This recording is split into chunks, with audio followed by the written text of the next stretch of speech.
اعوذ باللہ من الشیطان الرجیم بسم اللہ الرحمن الرحیم الحمدللہ رب العالمین الرحمن الرحیم اللہم صلی علی سیدنا و مولانا محمد معدن الجود والکرم وعلی آلہ وصحبہ وبارک وسلم۔ السلام علیکم خواتین و حضرات۔ یا رب تیرے محبوب کا جلوہ نظر آئے، اس نور مجسم کا سراپا نظر آئے، اے کاش کبھی ایسا بھی ہو خواب میں میرے ہوں جس کی غلامی میں وہ آقا نظر آئے۔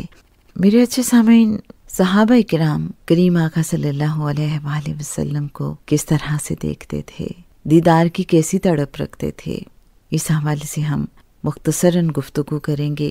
آقا صلی اللہ علیہ وآلہ وسلم سے عشق کیسا کمال تھا۔ حضرت ابوبکر صدیق رضی اللہ تعالیٰ عنہ کا جب ان سے ان کی 3 خواہشیں پوچھی گئیں تو انہوں نے ان 3 میں سے ایک خواہش یہ بتائی تھی کہ یا رسول اللہ صلی اللہ علیہ وآلہ وسلم، میری زندگی کی سب سے بڑی خواہش ہے آپ کو تکتے رہنا، آپ کی زیارت کرتے رہنا۔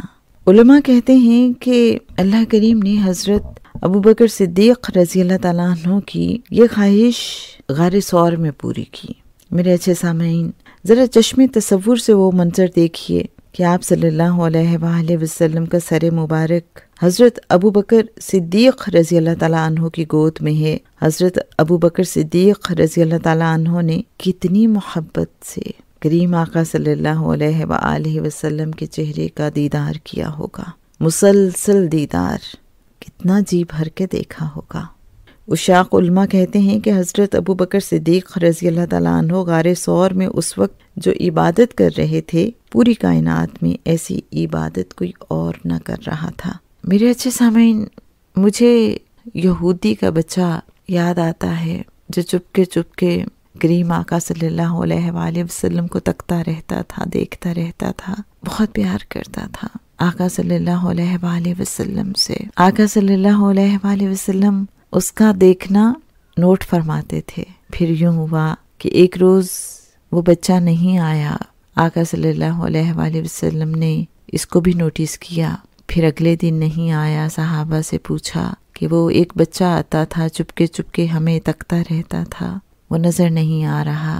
بتایا جاتا ہے کہ وہ بچہ بیمار ہے۔ آقا صلی اللہ علیہ وآلہ وسلم خود صحابہ کے ہمراہ اس کے عیادت کے لیے تشریف لے جاتے ہیں، اس کی پیشانی پہ ہاتھ رکھ کے اس کی عیادت کرتے ہیں، اس کی پیشانی پہ ہاتھ رکھ کے محبت بھرا لمس اسے عطا کرتے ہیں، اس کی عیادت کرتے ہیں۔ بچے کا آخری وقت ہے، بچہ کلمہ پڑھنا چاہتا ہے، باپ کی طرف دیکھتا ہے۔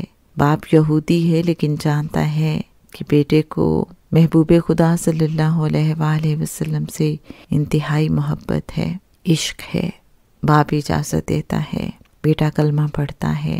وہ چھوٹا سا بچہ جسے عشق تھا نبی کریم صلی اللہ علیہ وآلہ وسلم سے، ادھر کلمہ پڑھتا ہے، ادھر انتقال ہو جاتا ہے۔ صحابہ کفن دفن کا انتظام کرتے ہیں۔ آقا صلی اللہ علیہ وآلہ وسلم اسے خود قبر میں اتارتے ہیں۔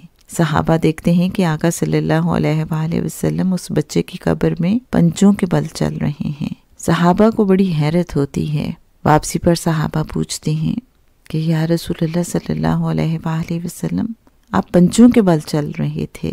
آقا صلی اللہ علیہ وآلہ وسلم فرماتے ہیں، اس بچے کے جذبہ عشق کی وجہ سے اس کو وہ مقام اور مرتبہ دیا گیا ہے کہ یہاں اس کی قبر میں اتنی زیادہ تعداد میں فرشتے موجود تھے کہ مجھے ڈر تھا کہ کسی فرشتے کے پر میرے قدموں تلے نہ آ جائیں، اس لیے میں پنجوں کے بل چل رہا تھا۔ بالغ العلا بکمالہ، کشف الدجا بجمالہ، حسنت جمیع خصالہ، صلو علیہ وآلہ۔ پہنچے بلندیوں پہ وہ اپنے کمال سے، دور ہو گئیں ظلمتیں ان کے جمال سے۔ سامعین محترم، کبھی غور کیا آپ نے کہ یہ کس بلندی اور کس کمال کی بات ہو رہی ہے؟ بلندی کے بارے میں سورہ النجم میں اللہ فرماتا ہے، ترجمہ، وہ بلندی اور انتہا وہ تھی جہاں خدا کا جلوہ اپنے حبیب کے قریب ہوا اور اپنی شان کے مطابق اتنا قریب ہوا جتنا دو کمانوں کے درمیان فاصلہ ہوتا ہے، بلکہ اس سے بھی زیادہ قریب ہوا۔ اور جب حضور نے اپنے رب کا دیدار کیا تو حضور کی آنکھ نہ ٹیڑھی ہوئی نہ ادب میں حد سے بڑھی۔ مفسرین کہتے ہیں یہ تھی بلندی، اور کمال کیا تھا؟ اس کا جواب قرآن پاک کی سورہ الاسراء میں ہے۔ مفہوم ہے، پاک ہے وہ جو اپنے بندے کو لے گیا راتوں رات مسجد حرام سے مسجد اقصی تک۔ تو کمال کیا ہے؟ ابدیت۔ ابدیت میں نبی کریم صلی اللہ علیہ وآلہ وسلم کا مرتبہ تمام انسانوں سے، تمام بندوں سے بڑھ کر تھا اور ہے۔ کشفت دجا بجمالہ، دور ہو گئی ظلمتیں ان کے جمال سے۔ علماء کہتے ہیں حضور صلی اللہ علیہ وآلہ وسلم کے حسن و جمال سے، حضور صلی اللہ علیہ وآلہ وسلم کے چہرہ مبارک کے نور سے تمام تاریکیاں چھٹ گئیں۔ پھر فرمایا حسنت جمیع خصالہ، حضور صلی اللہ علیہ وآلہ وسلم کی تمام خوبیاں بڑی ہی پیاری ہیں، تمام خصائل بڑے ہی حسین ہیں۔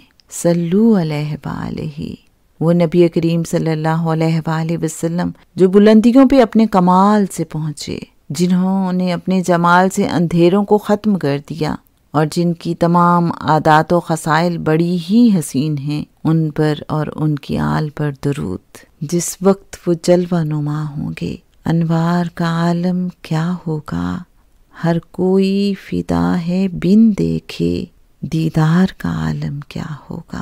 میرے اچھے سامعین، صحابہ کرام آقا صلی اللہ علیہ وآلہ وسلم کی زیارت کیسے کرتے تھے، ان کے احساسات کیا تھے، ان کے جذبات کیا تھے۔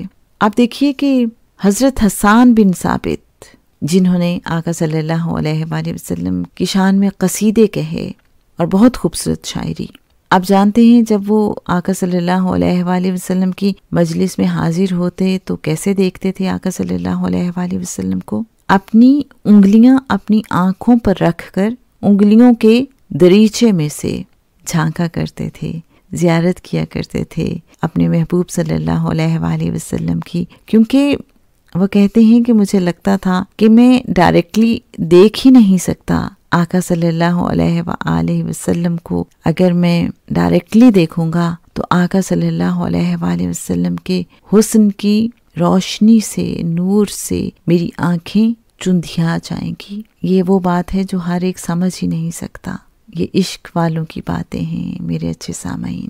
حضرت سعد بن ابی وقاص، آپ دیکھیے کہ جلیل القدر صحابی، لیکن فرماتے کیا ہیں اپنے آخری وقت میں، اپنے بیٹوں کو پاس بلاتے ہیں اور کہتے ہیں کہ اگر تم مجھ سے یہ پوچھو کہ نبی کریم صلی اللہ علیہ وآلہ وسلم کا چہرہ مبارک کیسا تھا تو میں تمہیں بتا نہیں سکتا، کیونکہ میں نے پوری زندگی نظر بھر کر سرکار صلی اللہ علیہ وآلہ وسلم کو دیکھا ہی نہیں۔ سرکار کی مجلس میں ہمیشہ نظر جھکا کر بیٹھتا تھا، سرکار کی آنکھوں میں آنکھیں ڈال کر بات کرنا صحابہ کے لیے ممکن نہ تھا۔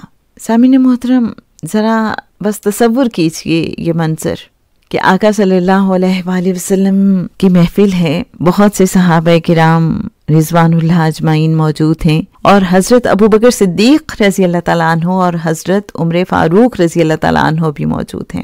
صحابہ فرماتے ہیں کہ نبی پاک صلی اللہ علیہ وآلہ وسلم کے ساتھ آنکھوں میں آنکھیں ڈال کر دیکھنا اور مسکرانا صرف دو آدمی ہی کر سکتے تھے، ابوبکر صدیق رضی اللہ تعالیٰ عنہ اور حضرت عمر فاروق رضی اللہ تعالیٰ عنہ۔ یہ دونوں مجلس میں بیٹھے ہوتے، نبی پاک صلی اللہ علیہ وآلہ وسلم ان کو دیکھتے تو یہ مسکراتے، اور جب یہ سرکار صلی اللہ علیہ وآلہ وسلم کو دیکھتے تو سرکار مسکراتے۔ یہ دونوں حضرت ابوبکر صدیق رضی اللہ تعالیٰ عنہ اور حضرت عمر فاروق رضی اللہ تعالیٰ عنہ اپنے محبوب صلی اللہ علیہ وآلہ وسلم کی آنکھوں میں آنکھیں ڈال کر بات کر لیا کرتے تھے۔ میں تو جب سوچتی ہوں وہ مسکرانا، اس تبسم کی عادت پہ لاکھوں سلام، کیا سہانا منظر ہے۔ آقا مسکرا کے جسے دیکھ لیں اس پہ تو کرم کی برسات ہو جاتی ہے، اور جن کو دیکھتے رہتے ہیں وہ کتنے خوش بخت ہیں۔ آقا صلی اللہ علیہ وآلہ وسلم کے حسن و جمال کی اکثر روایات اگر ہم غور کریں تو پتہ چلتا ہے کہ اہل بیت سے مروی ہیں یا پھر حضرت علی کرم اللہ وجہہ، حضرت امام حسین رضی اللہ تعالیٰ عنہ اور کچھ خواتین نے آقا صلی اللہ علیہ وآلہ وسلم کے حسن و جمال کا تذکرہ کیا ہے، حلیہ مبارک بیان کیا ہے، اور اسی طرح سے ان صحابہ نے جو کبھی کبھی آقا صلی اللہ علیہ وآلہ وسلم کی خدمت میں حاضر ہوتے تھے، یا بچوں نے یا غلاموں نے، لیکن جو صحابہ اکثر حاضر مجلس رہا کرتے تھے وہ پوری زندگی نبی کریم صلی اللہ علیہ وآلہ وسلم کو نظر اٹھا کر اور نظر جما کر نہیں دیکھ سکتے تھے، جیسا کہ ابھی ہم نے حضرت سعد بن ابی وقاص رضی اللہ تعالیٰ عنہ کا واقعہ آپ کے ساتھ شیئر کیا۔ حالانکہ وہ بہت کثرت سے آقا صلی اللہ علیہ وآلہ وسلم کے ساتھ ہوا کرتے تھے، لیکن پھر بھی آپ یہ دیکھیے کہ وہ فرماتے ہیں کہ میں نے زندگی بھر آقا صلی اللہ علیہ وآلہ وسلم کے چہرہ مبارک کو نظر بھر کر دیکھا ہی نہیں۔ میرے اچھے سامعین، باہر سے جو لوگ آتے وہ آقا صلی اللہ علیہ وآلہ وسلم کو جی بھر کر دیکھا کرتے، اور جو لوگ نئے نئے مسلمان ہوتے وہ بھی آقا صلی اللہ علیہ وآلہ وسلم کو جی بھر کر دیکھا کرتے تھے۔ حضرت عائشہ رضی اللہ تعالیٰ عنہا فرماتی ہیں کوئی نیا شخص آقا صلی اللہ علیہ وآلہ وسلم کے مجلس میں آتا تو یوں دیکھتا چلا جاتا کہ پلکیں بھی نہیں جھپکاتا تھا، مکمل توجہ کے ساتھ، گویا مبہوت ہو جاتا تھا۔ سرکار صلی اللہ علیہ وآلہ وسلم نے ایک ایسے ہی شخص سے پوچھا کہ یہ تم مجھے اس طرح سے کیوں دیکھتے ہو کہ آنکھ تک نہیں جھپکاتے؟ وہ شخص کہنے لگا یا رسول اللہ صلی اللہ علیہ وآلہ وسلم، آپ کے چہرے کو دیکھ کر مجھے سرور ملتا ہے، مزہ آتا ہے، میرا دل خوش ہوتا ہے، اس لیے میں آپ کے چہرہ مبارک پر نظریں جما کر دیکھتا ہوں۔ کیا انداز ہے میرے اچھے سامعین، اور کیا جسارت ہے شاید، لیکن عشق والوں کے اپنے انداز ہوتے ہیں اور اپنے ہی آداب، جن کو جیسے اجازت ہو جائے۔ حضرت ابو ہریرہ رضی اللہ تعالیٰ عنہ فرماتے ہیں نبی کریم صلی اللہ علیہ وآلہ وسلم سے بڑھ کر حسین میں نے دنیا میں کسی کو دیکھا ہی نہیں۔ ایسا لگتا تھا جیسے سرکار کے چہرے مبارک میں سورج چل رہا ہے، جیسے سورج کی تجلیات اور روشنی سامنے والے کے چہرے پر اثر کرتی ہیں، نبی پاک صلی اللہ علیہ وآلہ وسلم کے چہرے مبارک کا حسن اس طرح سامنے والے پر اثر انداز ہوتا تھا۔ حضرت جابر بن سمرہ رضی اللہ تعالیٰ عنہ کا واقعہ تو اکثر ہم سنتے رہتے ہیں آقا صلی اللہ علیہ وآلہ وسلم کے حسن کے حوالے سے۔ فرماتے ہیں کہ 14ویں کی رات تھی، آپ صلی اللہ علیہ وآلہ وسلم سرخ دھاری دار چادر میں ملبوس تھے، کچھ روایات میں آتا ہے سرخ دھاری دار جبہ پہنا ہوا تھا آپ صلی اللہ علیہ وآلہ وسلم نے، زلفیں کانوں تک کھلی ہوئی تھی۔ حضرت جابر بن سمرہ رضی اللہ تعالیٰ عنہ فرماتے ہیں میں نے پوری زندگی میں کوئی زلفوں والا سرخ دھاری دار ملبوس میں اتنا حسین نہیں دیکھا جتنا حسین آقا صلی اللہ علیہ وآلہ وسلم کو اس 14ویں کی رات دیکھا۔ میں ایک نظر آقا صلی اللہ علیہ وآلہ وسلم کے چہرے مبارک پر ڈالتا، ایک نظر چاند پر ڈالتا، رب ذوالجلال کی قسم حضور صلی اللہ علیہ وآلہ وسلم کا سراپا 14ویں چاند سے زیادہ دل ربا، حسین اور جمیل نظر آ رہا تھا۔ کر دیجئے دیدار سے آنکھیں میری ٹھنڈی، اے جانے جہاں سید و سلطان مدینہ۔ سامعین محترم، ذرا سوچئے، تصور کیجئے صحابہ کو آقا صلی اللہ علیہ وآلہ وسلم سے کتنی زیادہ محبت تھی۔ صحابہ کرام جب آقا صلی اللہ علیہ وآلہ وسلم کی خدمت میں حاضر ہوتے تو ان کے دل کو قرار آ جاتا تھا، ان کے سارے غم مٹ جاتے تھے، ساری پریشانیاں دور ہو جاتی تھیں۔ اور ذرا سوچئے کہ جب آقا نظر نہ آتے ہوں گے تو ان کا کیا حال ہوتا ہوگا۔ میرے اچھے سامعین، آپ کبھی ریاض الجنہ میں بیٹھے ہوں تو ایک تصور کیجئے گا، چونکہ خواتین والی سائٹ پر تو جالیاں اس طرح سے نظر نہیں آتی، لیکن حضرات کبھی اس کو ضرور امیجن کر سکتے ہیں کہ آپ کے بائیں طرف حجرہ مبارک ہو، جالیاں مبارک ہوں اور سامنے ممبر ہو۔ اب منظر کیا ہے؟ نبی کریم صلی اللہ علیہ وآلہ وسلم کی ظاہری حیات کے جو آخری 3 دن ہیں، آقا صلی اللہ علیہ وآلہ وسلم ان 3 دنوں میں باہر تشریف نہیں لائے۔ صحابہ 3 دن سے آقا صلی اللہ علیہ وآلہ وسلم کی زیارت کی تڑپ میں آتے ہیں کہ شاید آج آقا صلی اللہ علیہ وآلہ وسلم کی طبیعت بہتر ہو اور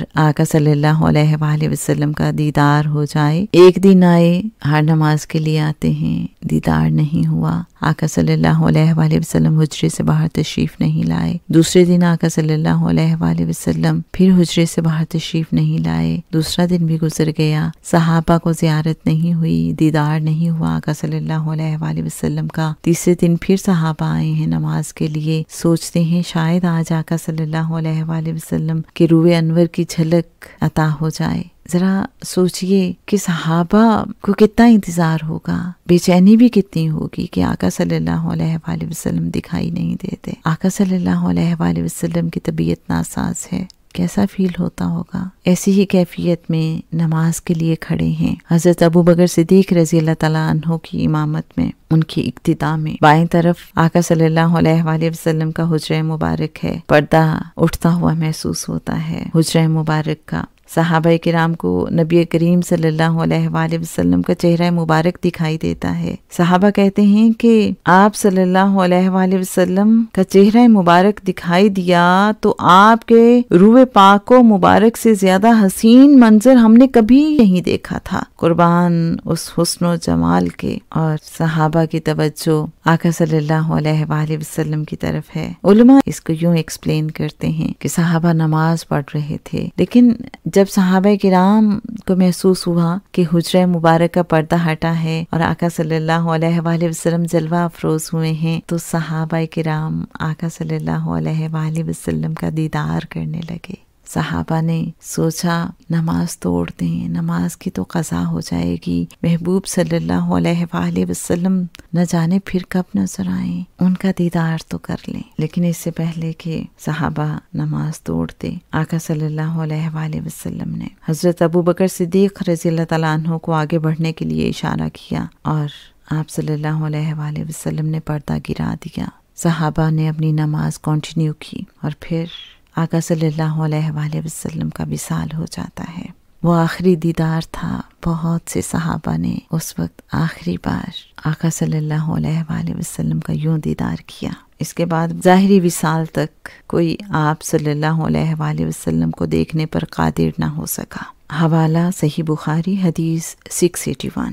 سامعین محترم، آقا صلی اللہ علیہ وآلہ وسلم کی ظاہری حیات میں جو عشاق تھے وہ بھی قرب کے تمنائی تھے، زیارت اور دیدار کے طالب تھے ہمہ وقت۔ سامعین محترم، کیا آپ کو نہیں لگتا کہ یہ جو کریم آقا صلی اللہ علیہ وآلہ وسلم کے دیدار کی تڑپ ہے، جلووں کی تڑپ ہے، یہ کہیں شاید ہمیں جینز میں شامل کر دی گئی ہے کہ زندگی ادھوری ہے، نامکمل ہے اگر محبوب صلی اللہ علیہ وآلہ وسلم کا قرب اور جلوہ عطا نہ ہوا۔ اور اس طلب اور تڑپ کا بھی اپنا ہی لطف ہے، یہ بلیسنگ ہے، یہ نصیب والوں کو عطا ہوتی ہے، جن پہ نظر کرم ہو ان کو عطا ہوتی ہے۔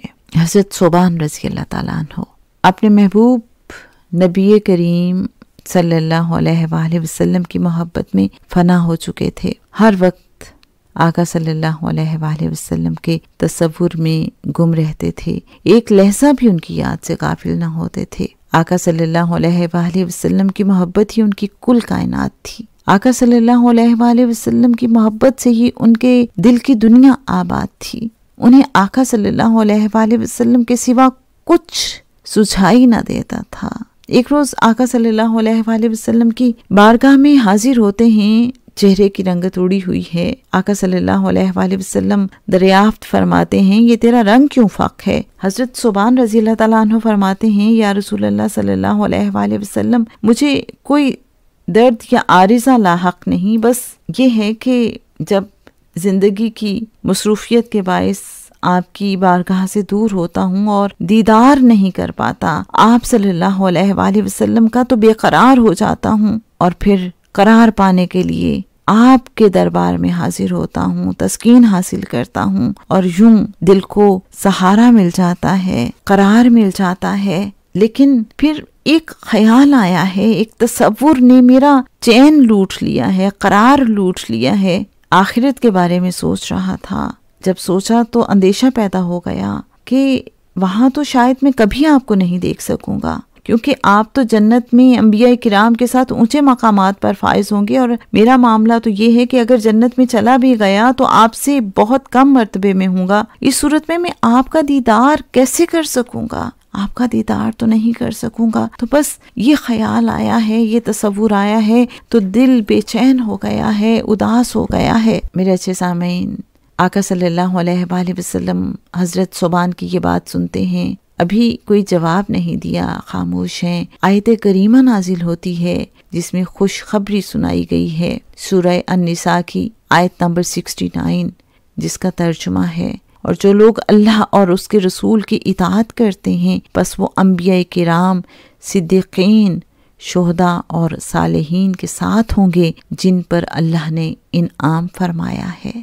یوں حضرت ثوبان رضی اللہ تعالیٰ عنہ کو خوشخبری عطا کر دی جاتی ہے کہ وہ اپنے محبوب صلی اللہ علیہ وآلہ وسلم کی زیارت جنت میں بھی کر سکیں گے، وہاں بھی اپنے محبوب صلی اللہ علیہ وآلہ وسلم کی دید اور زیارت سے محروم نہیں رہیں گے۔ ستے بھاگ اکھیں دے جگا اٹھولن، مکھ عاشقاں نوں دکھلاؤ ڈھولن، پھیرا رحمت والا پاؤ ڈھولن، میرا اجڑے نہ آساں دا گلشن، کرو کرم تو پھیلے او ویسے قرن، لاہو مکھ تو مخطط برد یمن، من بھاوری جھلک دکھاؤ سجن، ستے بھاگ اکھیں دے جگاؤ ڈھولن، مکھ عاشقاں نوں دکھلاؤ ڈھولن۔ میرے اچھے سامعین، آپ دیکھیے کہ صحابہ کرام کے لیے کتنا مشکل وقت ہوگا، جو آقا صلی اللہ علیہ وآلہ وسلم کی دن رات زیارت کرتے تھے۔ جب انہیں رسول اللہ صلی اللہ علیہ وآلہ وسلم ظاہری آنکھ سے نظر نہ آتے ہوں گے تو ان کے دل پر کیا گزرتی ہوگی۔ حضرت بلال رضی اللہ تعالیٰ عنہ آقا صلی اللہ علیہ وآلہ وسلم کے وصال کے بعد شام چلے گئے، کافی عرصہ گزر گیا، ایک لمبی مدت آقا صلی اللہ علیہ وآلہ وسلم سے جدائی انہیں برداشت نہ تھی، ان کا مدینے میں دل نہیں لگتا تھا۔ کہتے تھے کہ پہلے جب میں اذان دیتا تھا آقا کی ظاہری حیات میں، تو جب میں اذان کے دوران کہتا تھا اشہد ان محمد الرسول اللہ، تو میں محبوب صلی اللہ علیہ وآلہ وسلم کے چہرہ مبارک کو دیکھتا تھا، اب کس کو دیکھوں۔ جب یہ شام میں رہنے لگے تو ایک روز آقا صلی اللہ علیہ وآلہ وسلم خواب میں تشریف لاتے ہیں، فرماتے ہیں بلال کیا تمہارا ہم سے ملنے کو جی نہیں چاہتا؟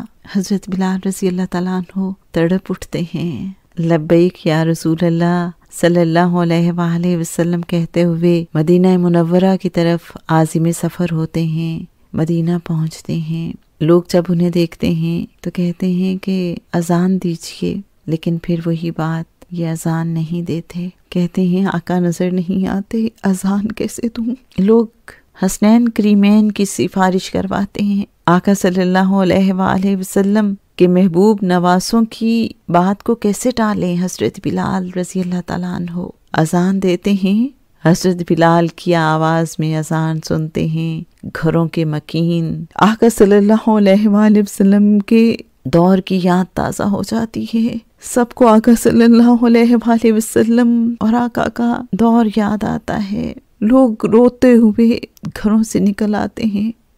محبوب کی یاد تو ایسی ہی ہوتی ہے میرے اچھے سامعین، کیسا منظر ہوگا وہ بھی، جو آقا کو دیکھنے کی عادی تھیں آنکھیں، جب چاہتی تھیں دیکھ لیتی تھیں محبوب کو، جب انہیں آقا نظر نہ آتے ہوں گے تو کیسی بے چینی ہوتی ہوگی۔ جنہوں نے دیکھا ان کی آنکھوں کا محروم ہو جانا، یہ کتنا بڑا ٹیسٹ ہے۔ ایک صحابی تھے نا، انہوں نے کہا تھا آقا صلی اللہ علیہ وآلہ وسلم کے وصال کے بعد کہ اگر میری آنکھیں آقا صلی اللہ علیہ وآلہ وسلم کو نہیں دیکھ سکتی تو اللہ مجھے اب کچھ اور نہیں دیکھنا، میری بینائی چھین لے۔ انہیں نہ دیکھا تو کس کام کی ہیں یہ آنکھیں، اور جی چاہتا ہے تحفے میں بھیجوں میں انہیں آنکھیں، درشن کا تو درشن ہو، نذرانے کا نذرانہ، او دے دل نو تانگ بتھیری یہ، جدی ازلوں شان اچیری یہ، ربا وصل دے وچ کی دیری یہ، اج سکھ متراں دی بدھیری یہ، کیوں دلڑی اداس گھنیری یہ، لوں لوں وچ شوق چنگیری یہ، اج نینا لائیاں کیوں جھڑیاں۔ کیا خوب فرمایا تھا مولانا عبدالرحمن جامی رحمت اللہ علیہ نے، جو سوے من گزر آری منی مسکین زناداری، فدائے نقش نالینت کنم چا یا رسول اللہ۔ یا رسول اللہ صلی اللہ علیہ وآلہ وسلم، میں مسکین و نادار ہوں، میری طرف کبھی آپ کا گزر ہو، اگر کبھی آپ میرے پاس تشریف لائیں تو میں اپنی جان یا رسول اللہ صلی اللہ علیہ وآلہ وسلم آپ کے نالین مبارک کے نقش پر قربان کر دوں۔